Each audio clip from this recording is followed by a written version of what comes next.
Women Today, brought to you by citywing.com for your next flight away. Hello and welcome to the Women Today podcast. This week we've talked music promotion, women in engineering and Brel fees.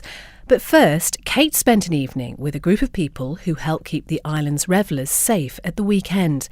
They're called the Street Angels. They're an amazing organisation, and Kate found out more about them from Angela Southern. It's just to help make the streets safer. We're there to help the vulnerable, whether they've had too much to drink, we can get them in a taxi, get them home, or if they've needed the ambulance, we just save police time and call an ambulance, help them. We give out water, we give out flip-flops, and we're just generally out to try and make a better night out for the young people. Now, it's called Street Angels, and it is a Christian organisation. It is. We're ecumenical, although we are open to take non-Christians in as well. So we come out at 11 o'clock to 1 o'clock. We do what we can. Well, here we are. I'm in my high-vis jacket. I've got a cap on that says Street Angels. What can I expect to see this evening? Lots of people, hopefully. Everybody is just very friendly. They just want to have a hug with us. They want to have photographs with us. Mike has never had so many young ladies come up giving him hugs. He absolutely loves it, don't you? I do. Even though people have had, a lot to drink, there's no hassle usually. If we see a fight, we go the other way and we just call the police. But that's very rare, really. And what are we taking with us in our rucksacks? We have first aid, like plasters, wipes, water, flip-flops, a big silver wrap round thing if anyone is suffering with cold, and we can wrap that around them till ambulance or whatever arrives. Another thing we do carry in our bag is a brush and shovel, because there's a lot of broken glass, and by giving them flip-flops, hopefully we stop them having to go to A&E to get glass taken out of the sole of their foot. Well, I've got very sensible shoes on this evening, and I think we should get on our way. Okay. Father God, I just ask that you would go with us this evening as we go out onto the streets of Douglas, and that you'd be guarding us and guiding us, and Lord, that we could just be ready to be your hands and feet and to serve the people that we meet. Amen. Amen. Amen. So now we're walking along Douglas Prom. You can hear the music coming out of Coast. There's people kind of lingering. It's just gone 11 o'clock. Amanda, what kind of things have you seen over the time that you've been doing this? I mean, there have been times when we've been able to help, a young girl who's on her own and vulnerable. There was one time when there was a lady who was pretty much passed out on the street, and we sort of brought her around and helped her up. Unfortunately, some mates of hers came along at that time and knew who she was, and we managed to get her in a taxi and hopefully home. I mean, once they're in the taxi, fingers crossed from there on. Is that hard? No, not really. No, it's just you do the bit that you can do. But there was one evening when somebody was asking for help with a lady, and I can't remember whether we actually I think we did manage to get her into a taxi, and then pretty sure we saw the same girl in a very sorry state later on being attended to by paramedics. So, somebody's determined to come back in and carry on when they really need to be safe home, then there's not much you can do. No, I saw you come in the IVs, you were brilliant. You were like shining lights through the streets. Stars running through the streets. Oh, thank you. The main question that we get is, where's the cash machines? Well, I don't think I'd do this in England. It's much quieter here, and unfortunately for us and you being here, it's very quiet tonight. But it's not always like that. It's just around the corner here one day, I witnessed somebody kicking a window in, and these glass is hard, and his foot went right through it, and he limped up the Strand here, and I phoned the police because we don't want to get involved with anger. Mm-hmm. But I've learned what to carry in my pocket. I always carry a lighter, right? Do people often ask for a light? I always know when the last bus is, and come TT week, the police actually coordinate us, and there's very young girls about, and they collect them up, and we escort them to the night owl buses. Right, and we put people at ease, and I'm amazed how well it all went down. Hi, my name is Matthew. It's 12:30, and this girl's going to give me a big kiss. Oh, thank you ever so much for that. Are you having a nice holiday? It's all right. No, we're having a right good time. And what do you think of these guys and their high vis, these Street Angels? No, to say the truth, they're really helpful. No, they are really helpful, and you're really pretty. So we're just outside the bank right now. I'm just stepped away a little bit because there is a gentleman who's possibly slightly inebriated, kind of leaning against a lamppost. So Amanda and Mike have gone over. They've got a bottle of water out of their rucksack and just helping the man. So Amanda, you spotted that young man. How would you describe his state? Close to keeling over. Yeah, probably won't remember much tomorrow morning. And you gave him some water, spoke to his friend. Yeah, it's just sort of keeping your eyes open for anybody that needs a bit of assistance, really. You know, sometimes, most of the time, people are with mates and somebody will look out for them. But you know, we've stopped and given water to people who are throwing up, and you know, just sort of eases things along the way and hopefully makes for a slightly safer night, that's all. And Mike, you were saying that if that man had been on his own, we would have stayed with him. I would have stayed with him, sobered him up, tried to find out where he lived and get a taxi, and I've got several taxi phone numbers that will help out. I'm Constable Stuart McLean of the Isle of Man Constabulary. It certainly helps us, as you can imagine, with us being the police. We're quite stretched dealing with other people, and we can always be there to provide the care, so anybody who's out to help and volunteer are a great help. Oh, a little bit warmer in here. It's just gone 1 o'clock, 1:05. Angela, we're back here at Loch Promenade. How would you sum up this evening? Quite quiet, really, wasn't it? Whether because the rain had come on, the streets were quieter, but even they had more police out than usual, and they were anticipating a busier night, but that's the way it goes. I can honestly say I have newfound respect for you guys. It's not the most glamorous of jobs. I mean, we are all soaked through, not looking our best, but it seems that people really, really appreciate just seeing you there. Yeah, well, as you see, just as we're going along, people are just shouting hi and thanks all the time, aren't they, and high fives. And it's just nice to be appreciated and to help where we can. Before we set off, we were talking about the fact that it is a Christian charity. How much does your faith come into this? Yes, it's what they call a feet washing ministry, really. I mean, you can go out preaching and evangelising, and that's not what we're about. Never to force your views not at on all. anyone. No. We have some interesting conversations some night, but yeah, that's as far as it goes. Well, thank you ever so much for letting me come along this evening, and I hope I didn't hold you back too much. Not at all. Didn't bump into too many of my friends. You promise next time you see me on the streets of Douglas, though, you will give me some flip-flops. Yes, and we'll give you a hug. Now, is it okay to take to Facebook to shame your child and their behaviour? It's exactly what a mother in Colorado has done after she discovered her 13-year-old daughter had been pretending to be 19 online and posing for photographs in lacy lingerie. The mother then recorded herself scolding her daughter, forcing her to publicly admit she's just a kid who still watches the Disney Channel, doesn't wear makeup, and had been lying about her age. That video has now been watched more than 11 million times, and here's just a little extract. Okay, and how old are you? 13. Look at the camera. 13. You're 13? So why does your Facebook page say that you're 19? Are you 19? No, you're 13, right? And are you a freak? Does your Facebook page say you're a freak? And do you even know anything about being a freak? So you need to speak up so the people can hear you. Did I just say speak up? No. So you got a Facebook page and you're on there with your bra on, right? Yes. Is that what you do? Is that what you do? Oh, just leave it there, but we're all cringing just listening to that. But the 13-year-old girl then visibly begins to cry, and her mum concludes by saying, you're going to sit all summer long and think about how you'll never be on Facebook again. Say bye Facebook. So we're asking this afternoon, what do you think? Is it fair to shame your child on social media, Jo? Oh, do you know what? I'm almost reduced to tears, in actual fact. And it is so awful just listening to that. I've got goosebumps. I think it's cringy. You know that I've got a teenage daughter, and I don't always agree with what she does on social media. And there's many occasions where her and her friends, for instance, will be, chatting about someone, or they'll be just doing something that I don't agree with. And yes, I can sit there and go, I want to come in on this now and say there's no need for this, but that's not my place as a mother. She's the one that's going to suffer the consequences of it. So the best thing to do is to take her side and just explain, about what it means, and if this other person has it and they can photo screen it and just the whole thing. But no, that's the wrong way about going about it. Though, let's be honest, it's unlikely her daughter's ever going to do it again. Yeah, she's not going to do it again, but I think the problem is, I personally found the video quite disturbing anyway, but isn't the problem that this 13-year-old girl thinks it's necessary to pretend to be 19, to take photographs of herself in her underwear? I think those are the issues that need to be confronted, not the fact that she's lying on the internet. That's not the point.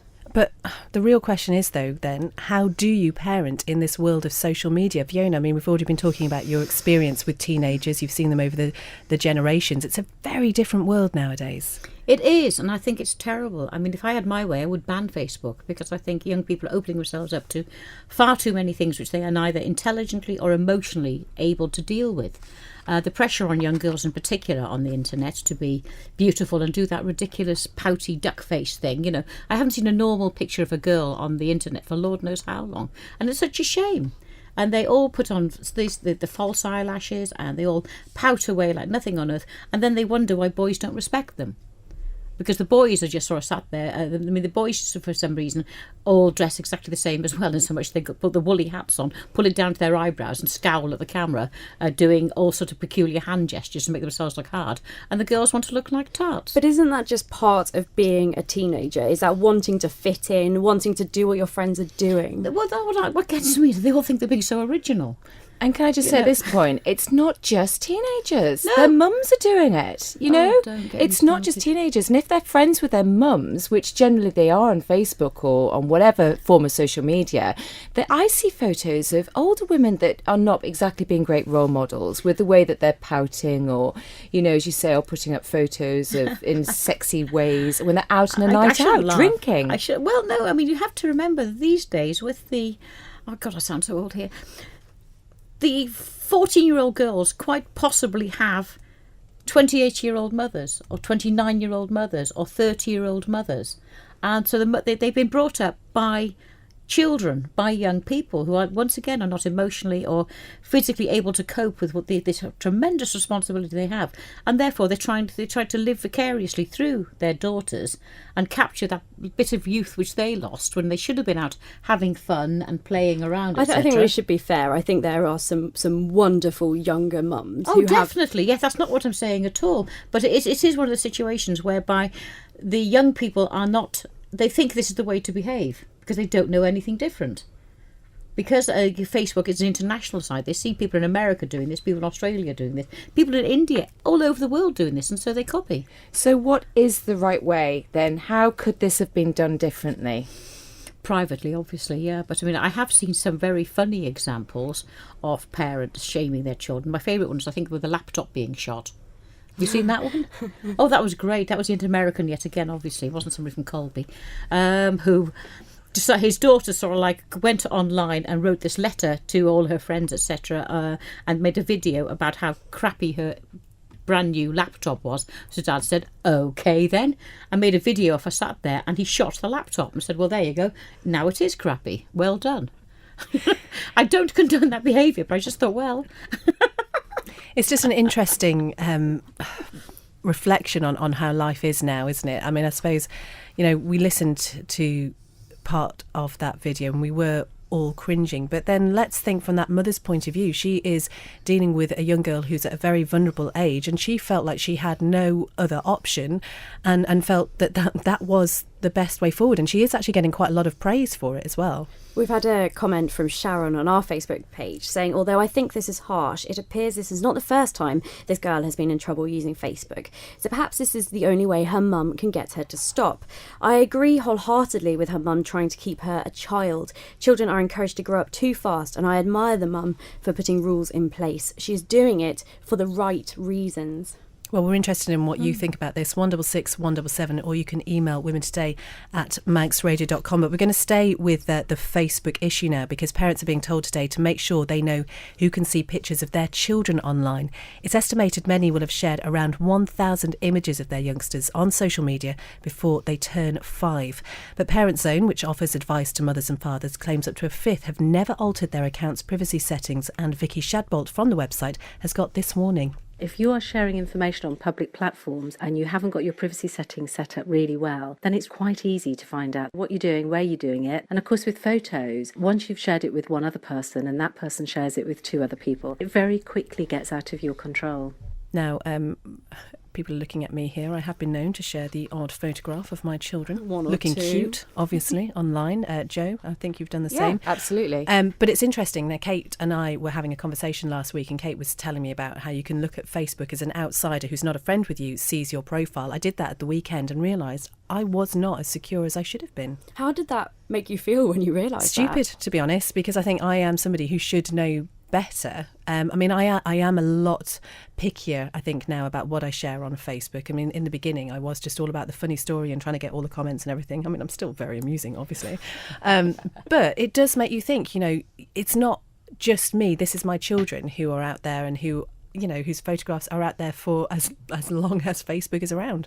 I realised as well, I've recently put up a photograph of my mum and me when I was a child, and suddenly I realised I'm doing it from the way round, that I perhaps putting photographs of me of a child on the internet and not thinking about the security. I think it is right to get their authorization as such, you know, when you're out putting photos up of other people. I think it is a good thing, because I know that there's friends of mine that do not want me to put photos of them up, and they know if we're out on a night out, for instance, they wouldn't want me. So yes, I get that totally. With regards to the children, you know, I tagged someone in on something this morning, and it was because they're in Portugal, and I wanted to just show them a few places that we had been to, and I thought I'd done it privately, and then suddenly people are starting to like it, and it's a photo of my daughter, and so I was quickly trying to close it because I didn't realise that it was there then for the whole world to see.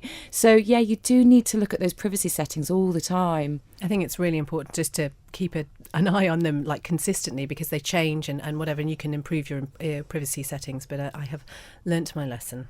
I am thoroughly locked down. Well, as I say, we are joined this afternoon by local music promoter John O'Gollo, who's been involved in the music scene for about 10 years or so, is it? Yes, that's right, Beth. Yeah? Nice to be here. Thanks for having me. Well, we're going to talk about your musical involvements in a little while, but firstly, we thought we'd find out a little bit more about you. You moved over to the island in 2002. What brought you over here? Sex, drugs, rock and roll, usual stuff. Rock and roll's great. Little lacking in the other departments. I'm saying nothing. You are in accountancy. What took you into that particular area? I'm actually more in fiduciary services is my job. It was partly my link to the Isle of Man. I had a friend who lived over here, ran a corporate services provider, and I was working as a sort of freelance. I guess I was doing what they call private equity, so I was helping people find deals and so on and so forth. So I sort of started introducing business to my friend here in the Isle of Man in about whenever that was, the mid-90s, and then opportunity came up to come and work with them in 2002, so I took it. No regrets coming over here? No, I love it. So it's my home. Thinking about, you know, that fiduciary side of things and then music, I mean, how do the two match up? Do they at all? Well, yes. My employer, Aston International, very kindly sponsored the Guitar Fest last year, and are doing so again this year. So there's stuff like that. I think it's you need to understand the costs of things. So I suppose a bit of the accountancy side, and there's lots of opportunities for royalties and things like that. It's there's interesting possibilities from a global tax perspective, shall we say. So has music then always been a big part of your life? Oh yeah. I mean, I first picked up a guitar in my teens. I played piano from sort of 9 to 13. Then father and I had a bit of a falling out about lessons. He wanted me to carry on classical. I wanted to learn stuff that would make me popular, obviously. Who won that battle? Well, I gave up the lessons and then I taught myself to play guitar, so I guess I did. But it was a bit of a Pyrrhic victory because I got up to a certain level, just enough to attract the girls, and then you get lazy after that. You think, oh well, I know how to do this. But the great thing for me, as somebody who loves guitar music anyway, it's great to be able to bring over brilliant guitarists and singers and songwriters to the island, and so that's it. So I suppose it's always been a part of my life. I was in bands at school and all that stuff, and at uni. So yeah, it's part of who I am. Does your guitar playing still attract the girls, Johnny? Not quite in the way I'd like. Maybe keep practicing. Yes, we'll do. Is Thanks. it fair, I suppose, to ask you what kind of music you like? A little bit of everything, or is there a specific genre you're into? I'm actually lots of guys like melodies and sounds and tunes. I'm more of a lyrics guy. I'm words driven. So for me, I'm much more interested in what people are saying in their songs rather than necessarily how they're saying. Although preferably a pleasant tune and a nice bit of guitar work to wash it down with goes a long way for me. But yeah, no, I love all sorts of music. I suppose I've gravitated towards folk, but that's not just what I like. Have you ever tried your hand at songwriting? I have. Would you like to share some lyrics with us now? No, thank you. But thank you for offering. I just wonder then how judgmental you are about people's likes in music and what sort of music people are into. Well, you can't help but be a little bit judgmental. I struggle with a lot of the modern music because it's just repetitive and uninteresting. So no Snoop Dogg then? No, well, I don't know. Don't really know his work that well, but you know, I'm not averse to a bit of rap. I really like Eminem stuff, for example. Okay, maybe that's an age thing, but he you know, for me, it's more about something that captures your imagination, and a lot of the stuff is just pulp that's manufactured and produced out of any semblance of reality and just sounds like industrial product, which of course most of modern pop is. So our friend Kate here, bit of a Spice Girls fan, S Club 7. There is nothing wrong with that. No, great songwriting. Songwriting behind those bands. As long as it's good music, I think all music has a place. It just has to be good. S Club 7, good music? Yes. Yeah, okay. Well, she knows all the dance moves. I'm pushing my taste at S Club 7, but I'll go with the Spice Girls. There's some great songs. All right, okay. John O'Golo, Spice Girl fan. Lovely. Tell me what you want. What you really, really want. Is for you never to do that again. Thank you. You say you live for live music. What is it then about seeing a band or an artist live? The biggest thrill for me as a promoter is to see lots of smiling faces leaving the room at the end of the night. That is priceless. You know, it's cost me thousands of pounds putting on gigs on the Isle of Man over the last 10 years. I'm trying to be a bit more strict about it and not lose money all the time, but it's quite hard. If anybody thinks they're going to make money promoting gigs on the Isle of Man, dream on. There is no formula, there's no magic to it, but for me it's all about the audience and how they respond to it, and to see people going home and with happy smiley faces. Job done. Let's hope you leave here with a happy smiley face, Jono. You know me, I've always got a happy smiley face. Now, we have spoken on this programme before about women who work in male-dominated environments, but Kate's been speaking to two women who smashed the glass ceiling, or should we say the fiberglass ceiling. Celia Jockin and Edith Cutsforth both left school in their teens and went straight out to work at Peel Engineering in the 1950s. They were glass fibre engineers, and for a long time they were the only females there. Since then, they've become best friends and were even bridesmaids to one another, and as such we should probably warn you that they do have a habit of talking over one another like best friends do. But Kate's been finding out what it meant to be a glass fibre engineer 50 years ago. We had moulds, the shapes of boats, different things, and you prepared them by polishing, a lot of polishing. And then it was a coat of gel coat. You worked inside out on them, really, didn't you? Because you put your outer coat inside out, because you were putting the outer coat on inside. And then that had to go hard, and then you put the glass on and resin, which you soaked in and rolled in to bring any air bubbles and stuff out of it. Yeah. So I mean, it was a hands-on job. It was all very much hands-on, very mucky, mucky job. You must have just been exhausted by the time you got home. Oh yeah, I don't know. Smelly, very smelly. What did it smell like? Really glue, gluey, gassy really. Glue. Yeah. Because it would be on your breath. It would be on your breath. So it's like a fix, really, I suppose, if anybody was that way inclined. I always said that's what I missed when I finished. Yeah, because it has got a glue sort of substance too. It has got that And then smell you off. have an acetone, which you were washing. You know, brushes acetone that in you and used to clean your stuff. nails. That was what we used to wash the brushes and the rollers out, and our hands. And our hands when they get sticky. You had to get the sticky off your hands because you couldn't do any more work while your hands were sticky because that stuff would go hard.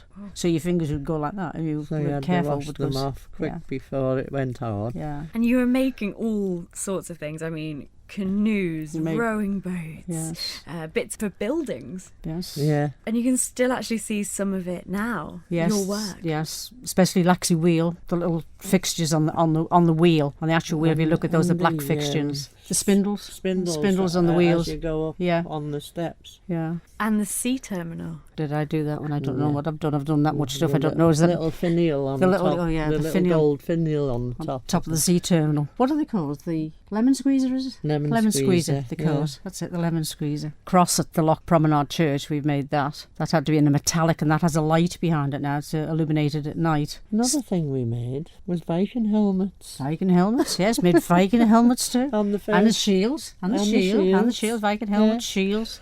And you were just 14, 15, 16 years old. Yeah. And you were working in such an environment that you were the only women. For a long time, most of the time, yes, doing the fiberglassing. What was that like? Well, it was interesting actually. It was interesting because you didn't really know once you'd done. Enjoy it. Yeah, well, did. It was wouldn't different. Wouldn't have stayed if we didn't like it. I don't think, would we? Different things all the time. Yeah. And who's away first? It's number 2. Number 2, Barry Randall away first. Here's Phil Reed now and Jay Williams on the Arta AJS. So tell me about the TT. How were you involved in that? Oh, fabulous fortnight. All the TT riders. And just different people. Just different coming people in come. Jeff Duke, Bill Bodders, who else? John Surtees. Surtees. The German riders, they used to come. What was his name? He crashed at Kirkmichael because he had one of our ferns and he came down with it and it was absolutely in pieces. And he says, "Do you think you could repair that for me?" And we could have done if we wanted to, but he was only joking. But he said it saved his life. Yeah. Another thing that I know you're involved with is the P50s. Oh, yes. Yeah. 40 years ago, car makers could sell you something much smaller. The original Mini, for example, or the Bubble car. But even these aren't small. Not really. Not compared to this. The Peel P50. That is 54 inches long and 41 inches wide. It is listed in the Guinness Book of Records as the smallest production car ever. Well, that's been brilliant, the way that's been revived. That is fantastic. Really has. But, I mean, when we were making them, we never thought anything of them. It was another job. Just another job making them. They sort of disappeared off the face of the earth and then suddenly came back again. Yeah, oh, it was brilliant. When you say making them, exactly what were you doing? We actually made the bodies. We made the bodies of them. Yeah. Actual car bodies. It's just incredible. And the men down there, they did all the fitting out of the engineering side of it, putting the engines in, the wheels and stuff like that all on. But we actually did the bodies, the actual car bodies. How do you feel when you see things that you worked on such a long time ago? Proud now, especially now as the likes of the Peel 50's been revived. That's absolutely wonderful. Did you ever get to go in one? We've only just... We have, after all the years... On the 50th anniversary, that's the first time we had ever been in them. We were never allowed in them. We were only allowed to look and make. That, as it always was, men had that privilege. Yeah. Do you ever look at people like me and just think, you have no idea how easy your job is? And I think we'll leave it there. Celia Jockin and Edith Cutsforth, the Peel engineering women, speaking to Kate. It's been revealed today that 7 in 10 new mothers who bottle feed their child say they feel judged for not breastfeeding. 15% said they'd even been forced to lie about how they chose to feed their babies. But while breastfeeding is great for those mothers who can and want to do it, it's not always plain sailing. Jen Townsend tried to get her son Milo to latch on for 6 weeks. Growing up as a woman, all you hear about is breastfeeding, and perhaps I felt I had failed at a major part of being a mum, that I thought breastfeeding would be easier than it was, and I felt maybe I'd let him down. Well, there's a particular reason breastfeeding is back in the news today, and it is, surprise, surprise, because of the internet. A trend of breastfeeding selfies has caused an online backlash from mothers who bottle feed, saying they feel judged. Brelfies, as they're known, have swept the internet, with many celebrity mums like model Miranda Kerr and singer Gwen Stefani among those posting photographs. So we're asking, is the Brelfie craze putting too much pressure on new mothers? I know you're not a mother yet, Kate, but how do you feel about this latest craze? I think my real problem with this latest craze is the word Brelfie. I just think that is just such a horrible, horrible word. I don't know. It is really difficult to judge, obviously, never having had children or attempted to breastfeed. But I can understand why women do want to take a photograph of these intimate moments and precious moments. And I can't imagine anyone does it intentionally to make others feel judged. It's one of those interesting crazes, isn't it? And you just think people just jump on the bandwagon. Is it just one of those things? I mean, I don't know. Jude, do you have any thoughts about it? Yes, I do. Pretty much along the same lines as Kate. Incidentally, I'm very glad that you didn't introduce me by saying you haven't had any children yet. Just, you haven't got any children. Full stop. New sentence. I think that the whole idea of breastfeeding is precious and intimate and beautiful, and I think it's wonderful for the women that can, and I think we have to acknowledge that for some women, for all kinds of excellent reasons, they cannot do this, often for all kinds of physical reasons and health reasons. And when you're raising children, having babies, all this kind of thing, you can take photographs of anything, any part of this that you wish within your family. I wonder why the need is to share these things. Have the pictures, look at them with your partner, with your children as they grow and whatever, and treasure these precious reminders when the children are grown up and all of this is passed. But why, I just asked the question, why is the need to share it? And we all know you can put privacy settings and all kinds of things on your social media accounts, but you don't, they change them all the time, and you don't know who's seeing these things. And do you really want people you don't know seeing these beautiful and intimate pictures? But then I suppose part of the problem is there that we're saying, who do we want to be seeing this, when it is an incredibly, for many, natural part of becoming a mother. So why not share those photographs with everyone? I breastfed all of my children. I'm not sure I'd have particularly wanted to post pictures of it. I mean, should we not just have pictures of mothers feeding their babies however they feed them and celebrate the fact that, you know, they're being good mothers whatever they choose to do? A friend of mine recently was actually asked to take a photograph off Facebook by her friend. It was a picture of her friend's newborn baby, and she was asked to take the picture off because in the background of this picture there was a bottle. And this friend of hers came to her and said, look, I just don't want other people knowing that I am bottle feeding. And I just think that is heartbreaking. It is. I think it's so sad. For goodness sake. You know, the other side of it, when they get to toddler age, we love to see pictures of children absolutely plastered with food all over themselves, where they're learning to find where their mouth is, and the food is absolutely everywhere. And we think that's hilarious, don't we? You know, but that's a tragic story. Of the woman who didn't want the bottle to be seen. It's just about raising children. You do it your way, the way that suits you, suits your baby, suits the circumstance. That's the way you do it. Miles, any thoughts? Hey, who picked this topic for me?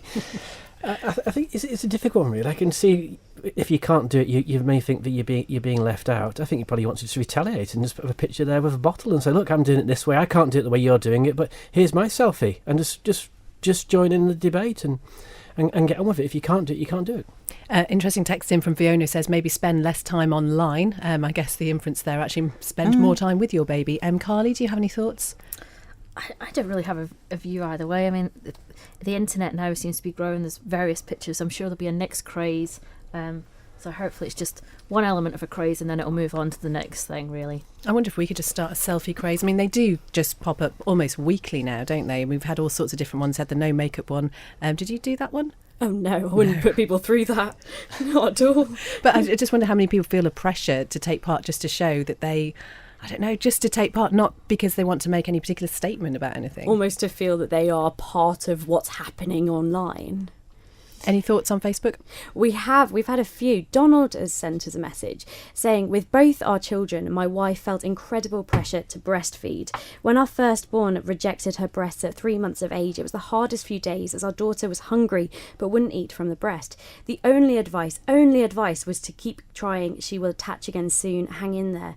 It was heartbreaking watching my wife struggle with this, and we made the hard decision to buy formula, and our daughter drank 2 bottles in an hour. And he continues to say that while breast is best, and I do believe that support for women who are having troubles of many different kinds needs to be available, and more thought, consideration given to women who probably tried for days before seeking help. We've had a different one here, though, from Angela, who says she has no problem with Brelfies. I can't say that, I'm so sorry, with these type of selfies. Why not be proud of yourself for breastfeeding? We just need to balance them up with the load of selfies of loving, caring mums nourishing their babies with formula, and stop judging one another on their parenting choices. Thanks as always to our amazing guests. And as ever, it's never too late for you to get involved. Head over to Facebook, find the Women Today Facebook page, and you can comment there, or you can follow us at MR Women Today on Twitter. And you can listen again to the full programmes on manxradio.com, or join us every weekday live from just after 2 o'clock. Women Today, brought to you by citywing.com for your next flight away.